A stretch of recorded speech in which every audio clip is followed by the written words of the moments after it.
Look, being president was wonderful. Yes. And it's a good thing that we had a 2-term limit. You'd have to carry me out in a coffin. I mean, I love the job. I think that the term limits are good. If you look around the world today at all these people that have been there a long time, they get more and more and more dictatorial. I'll give you a quote, and I think it's more important for 20-year-olds than it is for the president or not. Yeah. And the quote is, "My time here is short. What can I do most beautifully?" Yeah.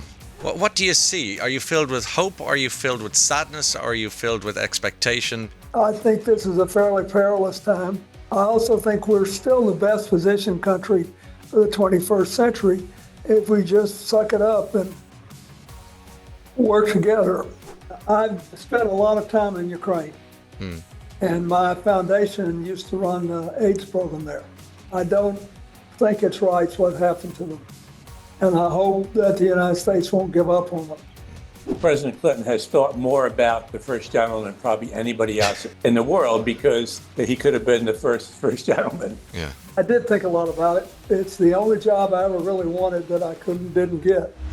Virgin Radio. It's lovely to talk to you both. Thank you very much. I could think of no better way to spend my 52nd birthday, which is today. So thank you both very much for being Happy here. birthday. Thank you.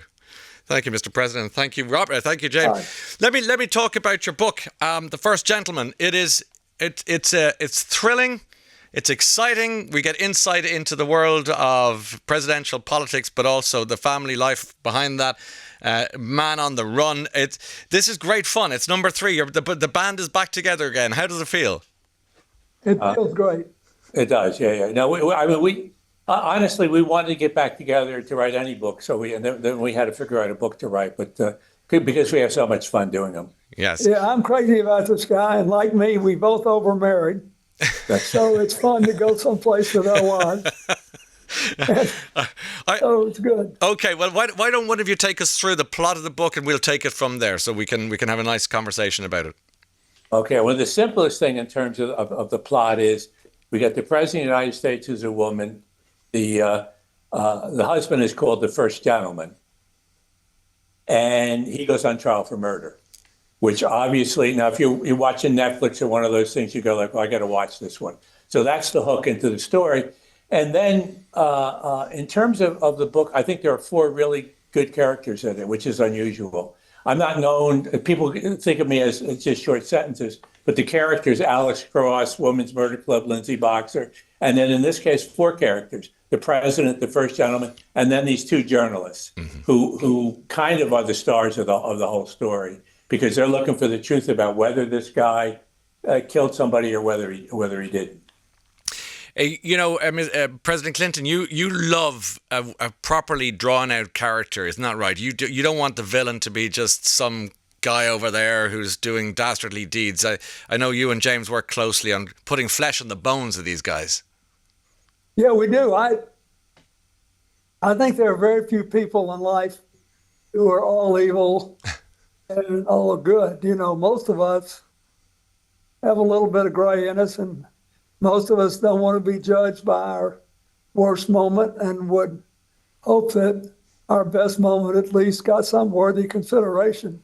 Yeah. When we're at the pearly gates looking at St. Peter. You're sounding very reflective there. How are you feeling today? Reflective. We're both reflective. You're both reflective. I love that. And when you're pulling the book together, what I loved about it was, as somebody who watches politics, and particularly American politics, I love how you've combined the best of both of what you bring to this book. James, you've got the thrill of the chase, the thrill of the writing. President Clinton, I know you're an avid reader, but the insight you can bring vis-a-vis the White House, the secret security, the rules, the just the weirdness of that life as a president or first lady, first gentleman. Yeah, you're laughing because you know it's true. It is. But also, this is something that separates this book from thrillers. I write thrillers, but I have to make up a lot of stuff. When I write them with President Clinton, no, this is how it would happen. Yeah. So in a way, you get the best of fiction and nonfiction in this book. For sure. President Clinton, you were laughing there at the weirdness of it. Do you want to talk about that? Yeah, well, look, being president was wonderful. Yes. I loved it. And it's a good thing that we had a 2-term limit, or you'd have to carry me out in a coffin. I mean, I love the job. But I do think, and if you look around the world today, and all these people that have been there a long time, they get more and more and more dictatorial. I think that the term limits are good, even though I wish I could have served longer because I thought I was good at it and I believed what was good for America. But afterward, you get to be a citizen, and we should all keep learning about the new challenges our country faces and what we can do to make it better. You, as an Irishman, I think of you and your contribution to the peace process in Northern Ireland and the Good Friday Agreement. Thank you for that, because it was such a beacon of light in a dark history. You must reflect fondly on that down through the years. Oh God, I do. Yeah, tell me about It that. was one of the most important things I did as president, and I promised the Irish American community that I would become heavily involved if I were elected. And I did some things that made some of my own supporters, mad. They had heartburn. A lot of them thought I was destroying the special relationship we'd had with the United Kingdom. And I said, look, we have the largest Irish diaspora in the world. This thing has been dogging them for 30 plus years. We have got, as long as the Irish want to, which they certainly seem to do, and the British are open, which they certainly seem to be, we've got to do what we can to help solve this thing. And it was, to me, it remains one of the most important things I ever did in public life. Yeah, it's lovely. And every time you come back to Ireland, you get the welcome you deserve. And you might pop into Cassidy's pub for a pint and see what's happening. Yeah. What about you, James? I love it. I know, James, you're Yeah, I'm up for a pub if that's your question. that is Yeah, my question. sure. I think the next time for book 4. Smittix. I like Smittix. You like Smittix? That's most unusual. Yeah. Yeah, that's a change of scene. I like that. And do you get to All Ireland? right. Do you visit Ireland much, James? Yeah, every couple of years. My wife actually just came back from there. She played some little golf over there at some castle. I forget what the heck it is. It's where they're going to have the Ryder Cup, I think, or one of the big tournaments. Oh yeah, Adair Manor. Next year, yeah. Oh, lovely. Yeah, that's right. Yeah, that's right. She That's- brought me a hat with an A on it. Yeah, that's what it is. Okay, that's good. Well, I like that, and I know that you're a fan of James Joyce, so you can immerse yourself in that country. And he was a fan of mine as well. It's so cool. That's right. He set up Yeah. the fan page on Instagram for you. I That's right. recall that. Yeah, I've been trying to write another Finnegan's Wake since but you can't top Finnegan's Wake. No. Yeah, right. Sort of, kind of. Worth a shot. I spoke to your wife, President Clinton, a few times about reading, and we spoke about one book we bonded over, and I don't know if the two of you agree with it. We were in Chappaqua not too long ago, and the book was The Boys in the Boat. Oh, it's a great book. She said that you guys really liked that book. Oh, yeah. And how they won the Olympic gold medal, these Yeah. guys from the American Northwest, Yeah. and they're rowing. One of the amazing things about it, because I grew up on the Hudson River, Yeah. no knowledge that sport was so big in those days. Yeah. It was monstrous. Yeah. It is remarkable. And one of the things we spoke about, she talked about Hillary Clinton, she talked about Louise Penny, her favourite go-to writer at the time, and I hadn't heard of Louise, and since then I've become an obsessive about Armand Gamache and Three Pines and that lovely world she writes about. But the point she was making was that we all need, James, you need it, President Clinton, you need it, especially when you were president, we all need places to go, and that's the beauty of books. It's the joy of reading. They give you somewhere to go in your hands, other worlds, other universes, other ideas, other words to sow into your brain. You're both advocates of reading, and you'd read anything really, would you? Yeah, I like to read a lot. I like to read different kinds of things, but I'll never, and I've tried to help other people become readers, but Jim has given as many books away as just about anybody alive, and has actually helped to keep independent bookstores open. Yeah. even donating money to help pay the salaries of the people that work in independent bookstores, so we can keep this stuff going. And Yeah, yeah. Well, and it's not just escape. I mean, part of it is it's also a way to understand people from other occupations, other countries, whatever. I mean, understand. You read and you go, oh, I didn't understand that. Yeah. There's several books I do, especially the nonfiction, and the whole purpose of it, at the end of it, you go, I thought I understood the military, but I really didn't. Or I thought I understood ER nurses, but I really didn't. Yeah, yeah, and when you fall into conversation with somebody who doesn't read, it's not about being a snob. Don't you find it's like you just say, you do read, you just haven't met the right book yet, and you're just trying to try this for size or try that for size, and eventually they'll go, oh, there we go, I got there, and they untie the knot. It's a bit like that, isn't it? Yeah, especially kids. Yeah. Especially kids. They got to get a couple of books under their belts early where they go, give me another book. I love that. That was great. Oh, I love that. When they're, excuse the expression, but when they're chain smoking books, that's a beautiful thing to watch. And I love the dedication in the book. You know what I'm talking about. But the dedication in the book, President Clinton, to the next generation, essentially, isn't it? You're saying to them, this is obviously a love letter of sorts to them. But tell me why you chose them. because I think that the ultimate test of any nation is whether people are better off when you quit than when you started, whether children have a brighter future, and whether we're coming together instead of falling apart. Yeah. It's what the founders call making a more perfect union. And that's what I think about now. At my age, I've had a great life. Whatever happens to me after this conversation of ours is over, if I didn't live 30 more minutes, I'd leave the world grateful and ahead of the game. So when you have to ask yourself when you reach our age, don't get me into this morbid thing. What do he's younger than I'm. What do you want? What do you want to do? And how are you keeping score? Yeah. Yeah. And I don't care what anybody says, we all keep score. There's truth in that. That's the Irishman in you, President Clinton. There's always a score to be kept. And I'll give you a quote, and I think it's more important for 20-year-olds than it is for the president and I. Yeah. And the quote is, "My time here is short. What can I do most beautifully?" Yeah.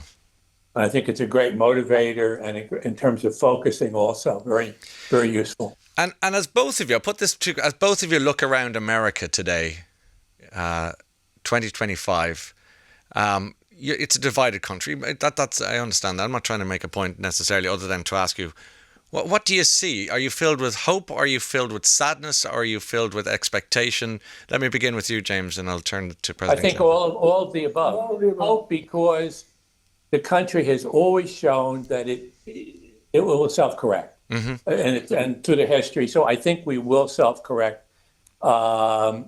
Clearly, it's a country, we have a lot of resources, so there's a lot of reasons to be hopeful. And but a lot of the things that are going on now, you just kind of scratch your head, and it's you don't see it as positive. So a little bit of sadness and hope for me. But I'm sort of where he is, except I think we should be grateful that the United States is the longest lasting continuous democracy in history. There were earlier ones, but they didn't last as long. And we just have to, there are no guarantees in life and in politics, public event. There are no permanent victories or defeats. You just have to show up and suit up and stand up for what you think is right. And we still have a chance to do that. I think this is a fairly perilous time. But I also think we're still the best positioned country for the 21st century if we just suck it up and work together. And I'm still hoping that'll happen. That's an interesting word you use, perilous, because when I was, young student watching you as president of America, I watched with great sadness and despair what was happening in former Yugoslavia and the Balkans. And then you stepped in, and I'm not trying to plumoss you here. It's just a matter of historical fact. You stood in Dayton, Ohio with these people who wouldn't stand in the same room together. And you and others, you brought them together, and and it made a difference. We've mentioned Northern Ireland already. You made phone calls. You stood up and were counted. You must look at the world today as a former president who was interested and able to make peace as much as you could, and think Ukraine and think Middle East and think, there's a part of you thinks, I'd love a go at that, or what I would have done. Are you very wistful when you watch the news? Well, I've spent a lot of time in Ukraine, and my foundation used to run the AIDS program there. And I don't think it's right what happened to them. And I hope that the United States won't give up on them. But there are very few permanent victories or defeats in politics. You're often compelled to go back and fight the same fight over and over again. And I'm still fairly optimistic about Ukraine unless America abandons them. Yeah. Okay. So we'll see what happens. But we just got to keep going. No, I understand. You have to keep going. I'm going to go back to your book now, because The First Gentleman is an exercise in what-ifery as well. What if there was a first gentleman? We haven't had one yet. And, I was reading it thinking, President Bill Clinton was a whisker away from being the first gentleman. And James, that must have been in your head as you're watching. And there's great references to lots of first ladies, what Laura Bush was interested in doing, what Jackie Kennedy was interested in doing. But what an interesting, as I say, what if? Yeah, well, that's another piece of the story, obviously, and a fun piece. And obviously, President Clinton has thought more about the first gentleman than probably anybody else in the world, because he could have been the first gentleman. Yeah. Yeah, and I did think a lot about it, and it's the only job I ever really wanted that I didn't get. Yeah. And I think it was a great tragedy for our country, but someday we'll have one. And men may have a different self-image than women. They often do. And then the man will probably want something to do that is like our guy wants to retrieve the President Kennedy's physical fitness counseling. Yeah. And if that happens, then, we have to see how that gets accommodated and how it plays out. And then if he gets in trouble, what's the president supposed to do? Stick with him? Yeah. If you stand by your man, will it sink your ship? Well, that's you've just given the listeners a flavour of just how much fun this book is and what a conundrum it throws up. Last question to you both before I say goodbye, and thank you, by the way, for talking to me today. It's our second time doing this, but it's the first time that we've done it in visual, so it's been a real pleasure to see you both. Thank you so much. First of all, thank you. We are here. We're gathered here today. He says like a preacher, but we are gathered here today to celebrate and say thank you to the librarians of the universe. And for all the work they do. We love libraries and librarians and independent bookshops. So I love what you guys do for that. So thank you for that. And lastly, give us a book recommendation each, please, that we should all read this summer. Something good you've read in the last little while, other than your own book.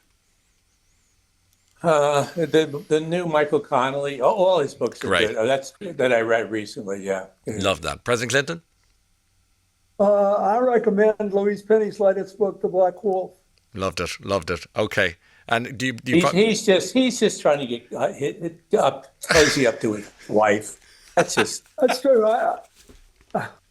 Well, I got a lot to answer for, so I'm trying to. Louise is great. Well, at least you'll be welcome home tonight, President Clinton, which is good news. And all my best to Hillary. It's been very nice to see you both, and obviously, James, it's a pleasure to see you.